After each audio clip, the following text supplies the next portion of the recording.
Hey guys, what's going on? It's Julian from Beneath the Bunk Studios. I hope you're doing wonderfully. Thankfully, for once, I am on brand and I am beneath the bunk once again. However, I guess I didn't really have a choice because this quarantine stuff is pretty messed up. But enough of that. Let's jump into how I produced track 1.52 by Dumpweed. So here we are in the Pro Tools session. This song just came out today as of the release of this video. So after you're done watching this video, be sure to click the link in the description to go check it out. But for those of you who haven't heard it yet, this is what it sounds like.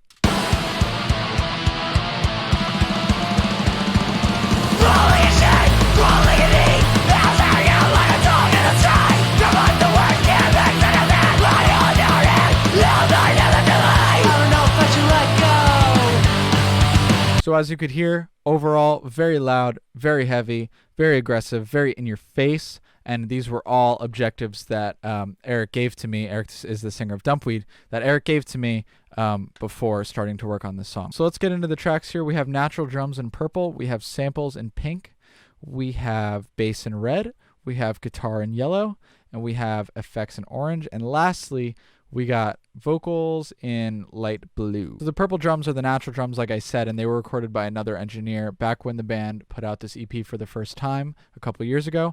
And the pink tracks are the samples, like I said again, except these were put down by me to enhance the natural drums. And I believe most, if not all of them, are Get Good Drum samples. Not 100% sure though, but I think that's what they are. So with all the processing I have on them, this is what they sound like.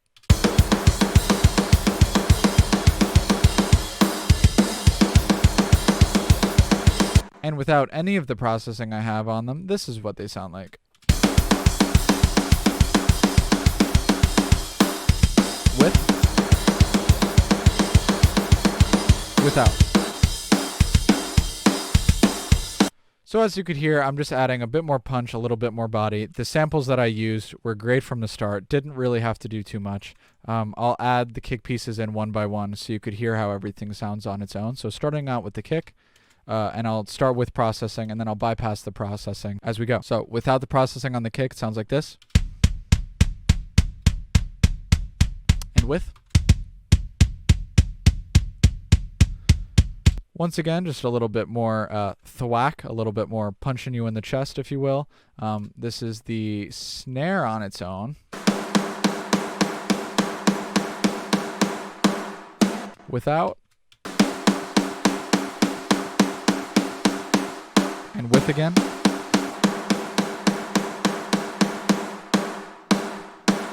More up front, more roomy, you get the deal. Now we got some toms, which sound like this with processing.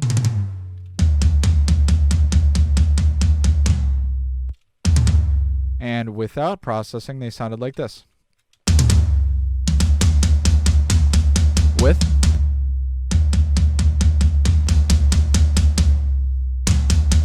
So in solo, it kind of sounds like I'm making them a little bit darker, but in the grand scheme of the mix, they definitely fit a little bit better because of that top end that I'm taking away that's making them overly clicky and stand out just a little bit too much for my taste anyway. So onto the overheads with processing, they sound like this.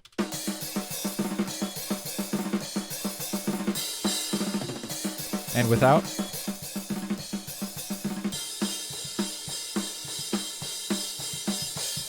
So to me, that kind of makes it sound like when I have the processing on, everything is just a little bit more glued together, everything's a little bit more cohesive, and it sounds more like a drum kit than without any processing. And that's mostly thanks to this L1 limiter that I'm using on here.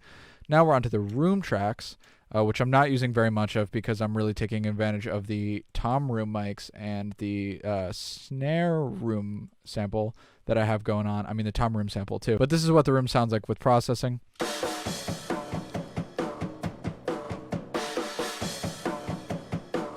And this is what the room sounds like without processing. With. And without.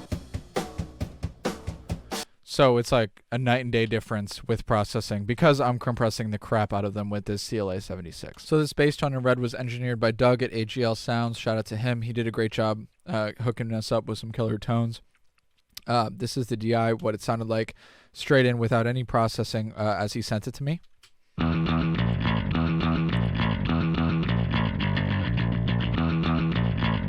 So some nice grit there, some nice body there without me even having to do anything, which is great. So here I'm doing what I usually do with bass. I got my high track and I got my low track. What that means is I split up the high frequencies of the bass and the low frequencies of the bass. I did that using FabFilter Saturn. So this is the high stuff in Saturn, and this is the low stuff. I'm using Saturn to isolate them. And this is what that sounds like. This is the high.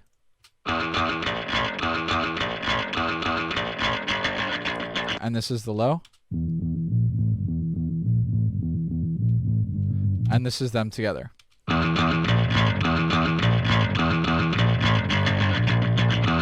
Yes, these two tracks are the same performance. They're not double tracked or anything. I just decided to split them up for easy processing purposes. So moving on to the high end now, I'll focus on that first. We got some FabFilter Pro Q3. We got some CLA 76. Without any processing, it sounded like this. And with processing, it sounds like this.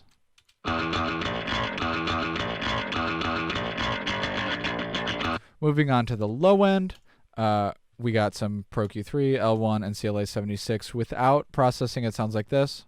And with, it sounds like this. If you're watching this video on your phone, you didn't hear anything when I said with. Anyway, together, without any processing, it sounds like this. And with.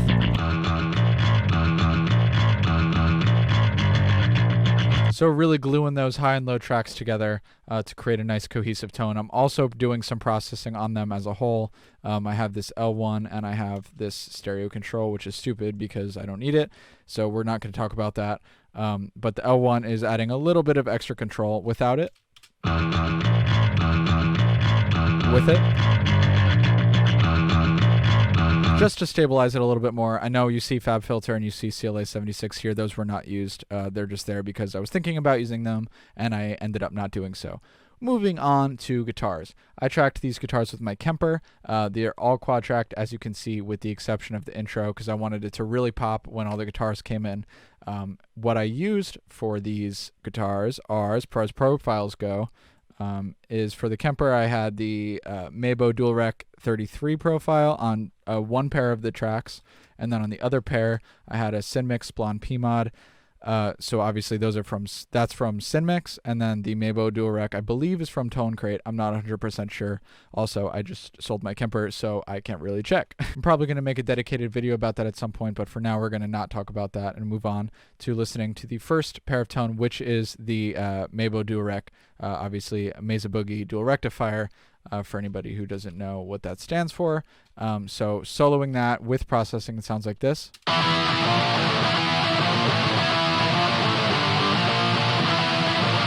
So pretty beefy on its own, but once you add in the other tone, it sounds like this. Without. With. If you're listening with good headphones or speakers, you could tell that there's a little bit of oomph added to the low mids. It's really not doing all that much. I probably could have left the two guitars and been fine, but I really wanted that wall of sound approach that Eric was going for, so I left that in there. I'll go through what this tone sounded like without any of this processing on it. So the first pair sounds like this without anything. And with. So I'm really using this to bring out the mid-range with the Saturn. I'm using the EQ to cut down on that harshness mostly and a little bit of the hunkiness in the low mids. And I'm adding a little bit of compression with Renaissance Axe just to add a little bit of movement in that tone. And I'm doing basically the same thing except a couple different EQ moves on the other tone. So isolated, the other tone sounded like this before processing.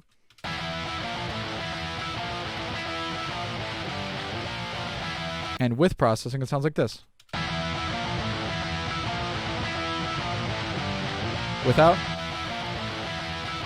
With. So really all I'm doing is adding a lot of body. Additionally, we have this guitar rhythm sum, which all of these guitars are going through, the ones that I just highlighted, and they're all running through this FabFilter EQ which is controlling more harshness and digital fizz that I didn't really like coming from the Kemper, and it's controlling dynamically a little bit of the low mids. So without that EQ, it sounds like this. And with the EQ, it sounds like this.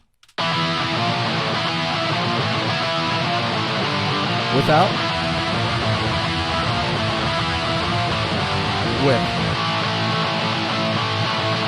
So you really hear that that digital fizz and just any weird stuff in the top end completely disappear when I turn that on, which I'm really enjoying. I love that, how it's just taming it just the right amount without making the guitars a dark, gross mess. Next up, we have the effects in orange, some of which I made myself, some of which I got from packs. The bass drop I made by myself, and it sounds like this. Did that with JST Sub Drop, makes Sub Drop making very simple. I'm not sure if I made this cymbal swell or not. I think I did. I'm not sure. This is a gunshot sound to layer that first snare sample with. That hits at the beginning of the song right here. When that hit, I really wanted that to pop more, so I added this with reverb. So I'll take off the reverb so you could hear what it sounded like organically. So it's just a, Joey Sturgis kind of gunshot sound that, anybody who follows him is aware that he uses. And then we got this swell and impact here. So altogether, this super extra sounding section sounds like this.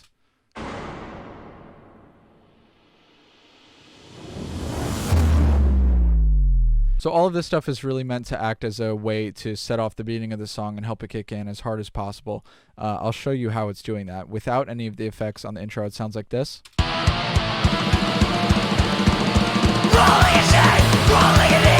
And with the effects, it sounds like this.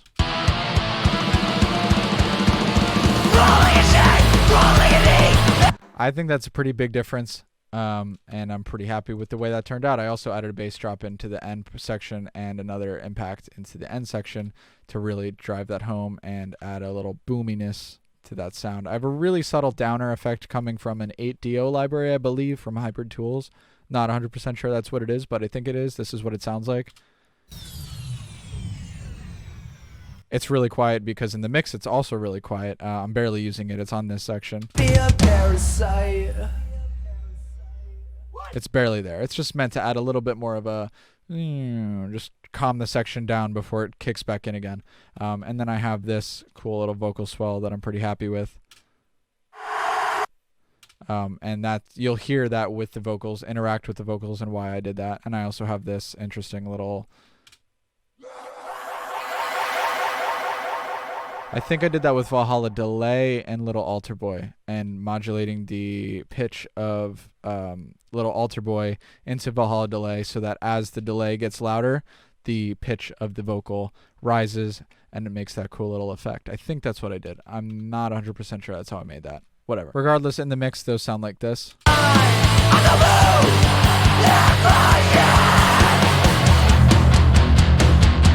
So they help add a little bit of spiciness, a little bit of ear candy that I do enjoy. So moving on to the vocals here in Light Blue, Eric, Dumpweed's vocalist, did record these on his own with an SM57 that I lent him and a pop filter.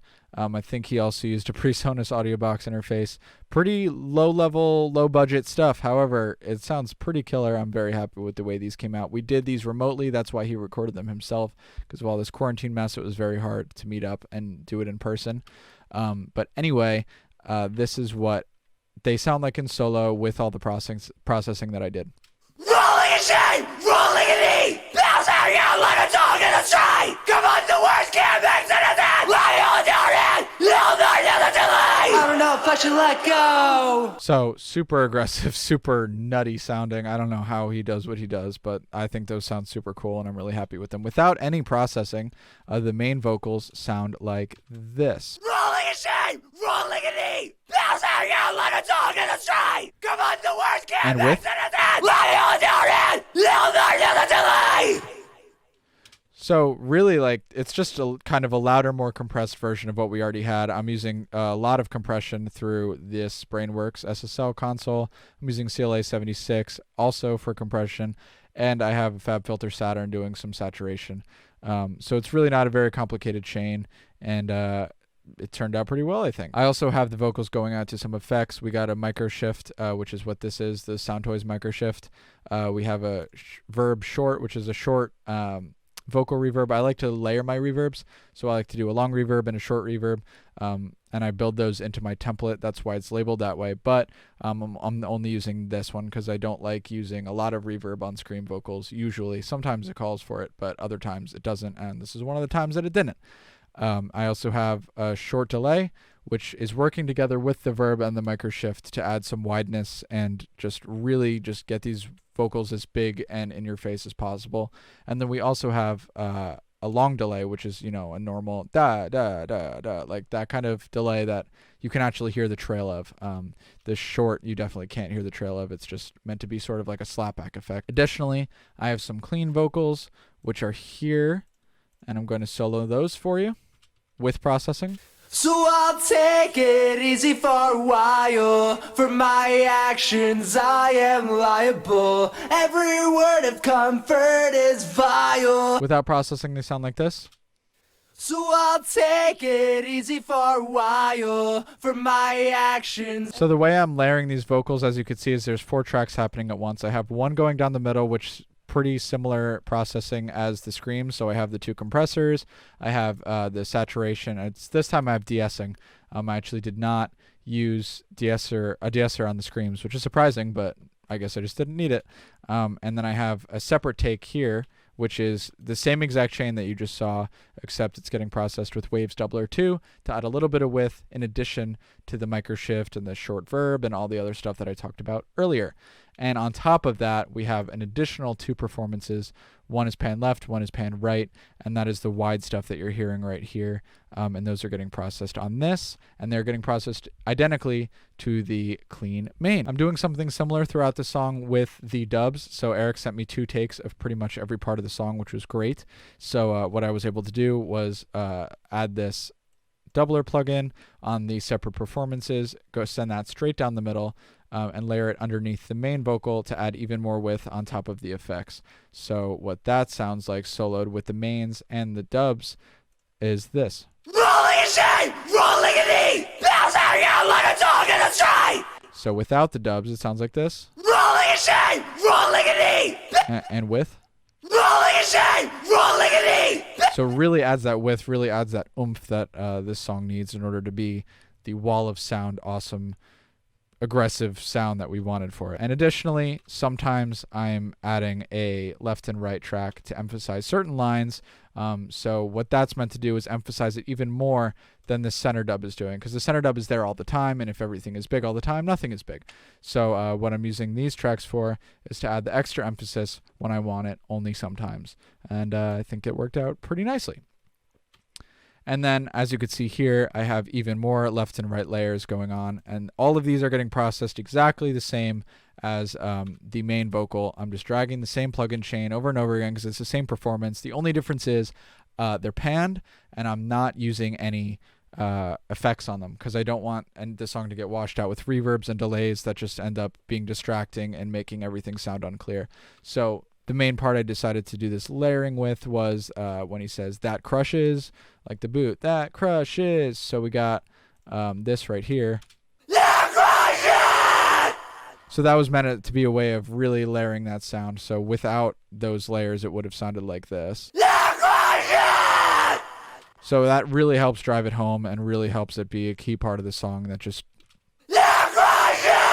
We also have this Vox Effects room that I decided to add. It sounds like this. I don't know if I should let go. It's kind of subtle. It's not really meant to be very loud because reverb is not going to fit very well in this mix, especially with how dense it is already. But it's just meant to be an extra little ear candy kind of thing. Lastly, we have this delay throw that I used on this part before the song kicks in for the outro, and it sounds like this. Be a parasite. pretty quiet again, just trailing off to add a little bit more of ear candy stuff. So lastly, my mastering chain is pretty simple on this song. I used an SSL compressor just to make everything glue together a little bit nicer. I used a multiband compressor, C6 from Waves, which is great. It's taken away some of the low end, some of the low mids, just controlling it a little bit so that it doesn't get a little too out of control. And then my limiter is The Wall by Bose Digital Labs. Without any of that stuff, the song sounds like this. And with it, I'll leave the limiter on so you can get a better idea of what the multiband compressor and compressor are doing. So with the limiter and without the multiband or the overall compressor, it sounds like this. And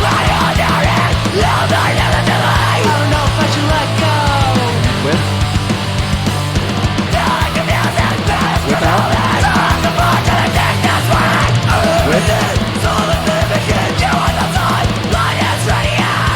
so it's just adding taming everything a little bit, adding a little bit more glue, and making it sound more like a song, because that's the goal at the end of the day. So that's all I got. That's a pretty brief overview of what I did to produce track 1.52 by Dumpweed.